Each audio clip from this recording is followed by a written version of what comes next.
Selamat malam, nama saya Boy Ari Aritonang dengan nomor NIM 2202342003. Di sini saya akan memaparkan 5 poin penting berdasarkan referensi yang ada di YouTube. Yang pertama yaitu memahami gaya belajar dan sukses belajar di masa pandemi. Yang kedua, metode belajar di era new normal. Yang ketiga, internet sehat, bijak, dan aman. Dan yang keempat, 3 jenis gaya belajar yang perlu diketahui orang tua. Dan yang kelima, workshop daring, model pembelajaran bagi guru SMA, seni budaya, dan bahasa daerah. Oke, kita masuk yang pertama, memahami gaya belajar anak dan sukses belajar di masa pandemi. Mungkin anak tidak bisa diam saat mengikuti pembelajaran. Mungkin anak ingin terus berbicara dengan senang, bercerita jika sedang mengikuti pembelajaran. Bermacam-macam kendala mungkin sedang kita rasakan saat ini,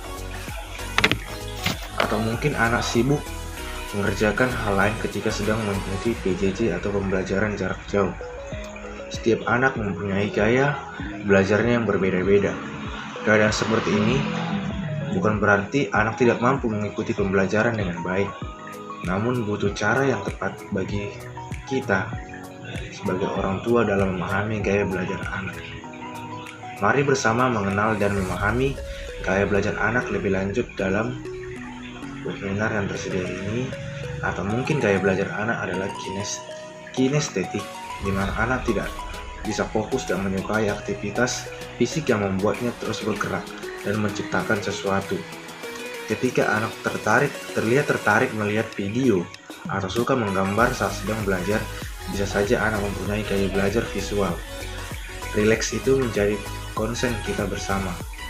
Mungkin anak kita terus berbicara dan senang bercerita ketika sedang mengikuti pembelajaran. Mungkin anak tidak bisa diam saat mengikuti pembelajaran. Maka dari itulah kita sebagai orang tua lebih memperhatikan kondisi dan bagaimana gaya belajar anak kita tersebut. Dan yang kedua, metode belajar di era new normal.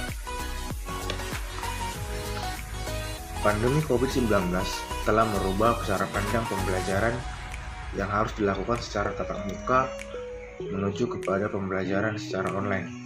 Pendidik harus mulai beradaptasi dalam kondisi seperti ini.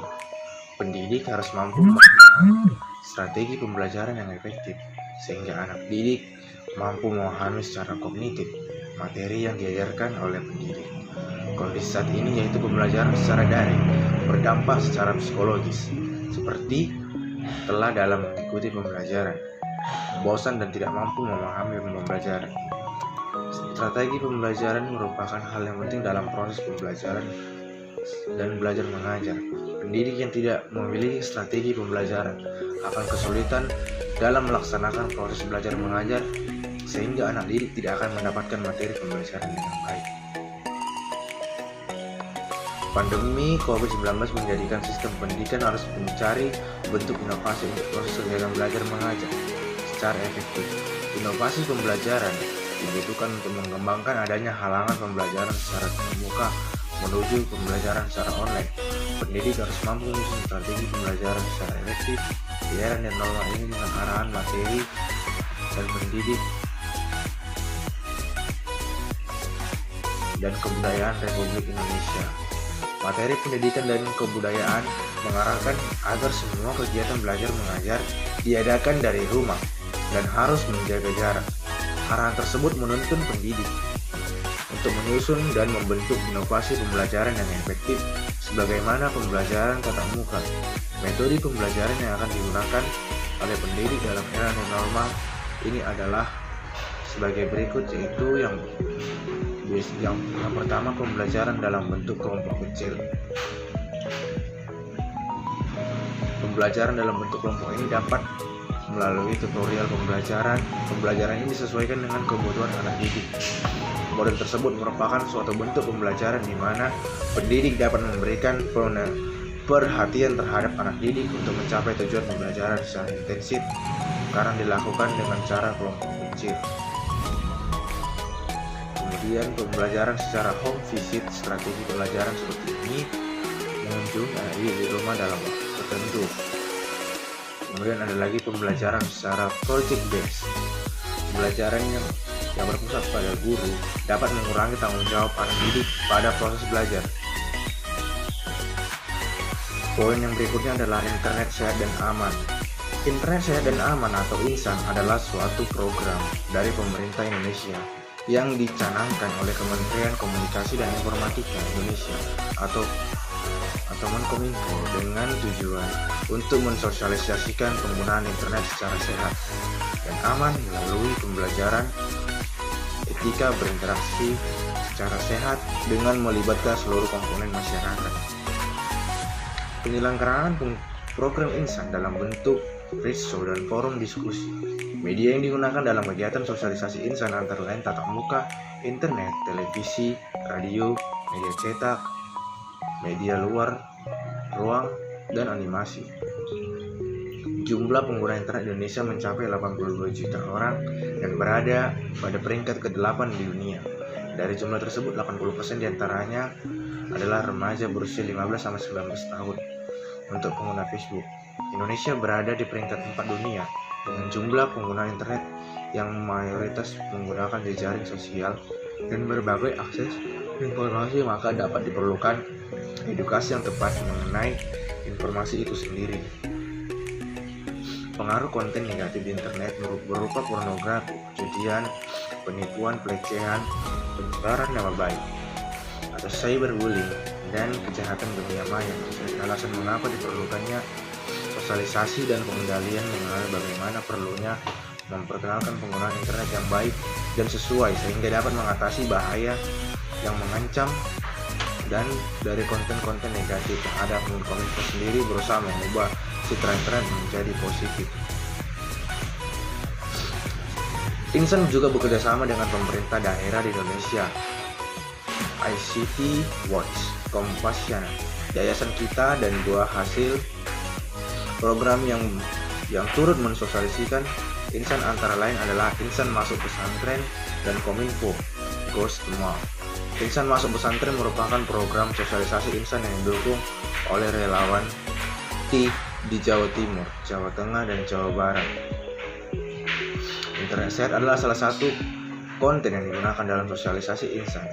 Internet sehat merupakan lisensi nama atau merek dan lisensi konten dan isi yang hak penggunaannya dipegang oleh ICT Watch dan telah terdaftar pada Dirjen Haki Direktorat Jenderal Hak Atas Kekayaan Intelektual Haki sejak tahun 2010. Poin berikutnya ialah 3 gaya belajar yang perlu diketahui orang tua. Agar bisa lebih mudah memahami cara belajar, anak harus mengetahui beberapa gaya belajar yang selama ini populer di kalangan masyarakat. Yang pertama, pembelajaran audio atau belajar melalui pendengaran. Gaya belajar ini mengoptimalkan kemampuan pendengarnya untuk belajar banyak hal. Mereka mendengar apa yang dikatakan oleh orang lain dan membicarakan apa yang dipelajari. Misalnya, anak lebih suka mengingat informasi dengan cara membicarakannya secara lantang dan harus menjelaskan secara verbal. Tips untuk pembelajar seperti ini mungkin tidak begitu suka dengan instruksi tertulis. Mereka suka berbicara sendiri saat sedang belajar hal baru dan lebih suka berdiskusi dengan orang lain daripada bekerja sendirian. Yang kedua adalah pembelajaran visual atau belajar melalui penglihatan. Sesuai dengan namanya, tipe pembelajaran ini mengoptimalkan kemampuan penglihatannya untuk belajar banyak hal. Banyak orang percaya bahwa cara belajar seperti ini yang paling mendominasi dan banyak digunakan dalam pembelajaran di kelas. Anak-anak belajar menyerap informasi yang dibutuhkan secara logis melalui penglihatan, lalu menggambarkan dan mengilustrasikannya melalui pengetahuan dan konsep yang didapatkan.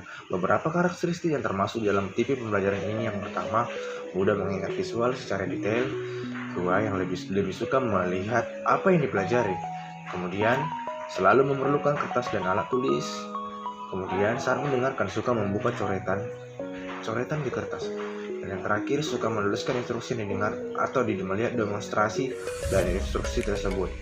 Yang ketiga, belajar kinestetik, belajar melalui aktivitas fisik.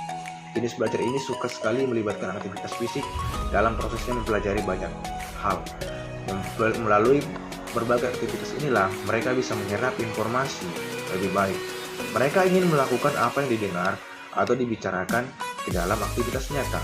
Anggota tubuh mereka juga aktif, misalnya saat sedang bicara, tangannya ikut bergerak atau mendemonstrasikan gestur tertentu. Tipe pembelajar seperti ini tidak hanya bisa diam, mereka aktif bergerak, suka sekali menyuruh objek yang menurut mereka mengandung informasi menarik. Mungkin itu saja poin-poin yang bisa saya sampaikan. Mohon maaf jika ada kesalahan dan penyampaian kata. Akhir perjumpaan saya ucapkan terima kasih.